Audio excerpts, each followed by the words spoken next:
السلام علیکم ورحمۃ اللہ وبرکاتہ۔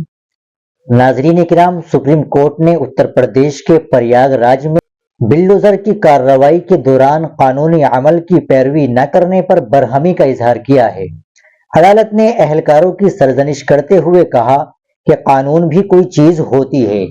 جسٹس ابھے ایس اوکا اور جسٹس این کوٹیشور سنگھ نے اس قسم کی کارروائی کو حیران کن اور غلط پیغام دینے کے مترادف قرار دیا۔ عدالت نے کہا کہ آرٹیکل 21 نام کی بھی کوئی چیز ہے۔ عدالت نے یہ بھی کہا کہ حکومت کو لوگوں کے گھر دوبارہ تعمیر کر کے انہیں واپس کرنے ہوں گے۔ عدالت نے یہ تبصرہ ایک وکیل ذوالفقار احمد، پروفیسر علی احمد اور پریاگ راج میں 2 خواتین سمیت 5 لوگوں کی طرف سے دائر درخواست پر سماعت کرتے ہوئے کہا۔ جسٹس اوکا نے کہا کہ اب ہم آپ کے خرچے پر تعمیر نو کا حکم دیں گے۔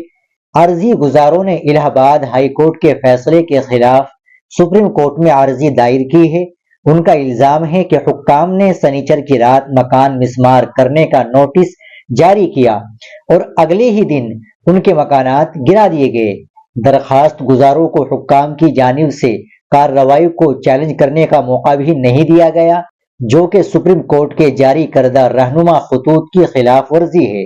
اٹارنی جنرل آر وکٹر امانی نے کہا کہ درخواست گزاروں کو نوٹس کا جواب دینے کا وقت دیا گیا تھا، لیکن عدالت نے ان کے دلائل کو مسترد کر دیا۔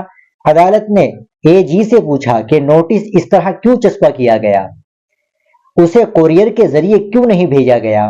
عدالت نے کہا کہ کوئی بھی اس طرح کا نوٹس دے گا اور توڑ پھوڑ کرے گا، یہ تخریب کاری کا معاملہ ہے جس میں ظلم شامل ہے۔ ناظرین کرام، آپ سپریم کورٹ کی اس کارروائی کے بارے میں کیا کہنا چاہیں گے؟ کمنٹ باکس میں ضرور بتائیں۔ ویڈیو کو لائک اور شیئر ضرور کریں، ہمارے چینل کو بھی سبسکرائب کر لیں۔ ملتے ہیں انشاءاللہ اگلی ویڈیو کے ساتھ۔ السلام علیکم ورحمۃ اللہ وبرکاتہ۔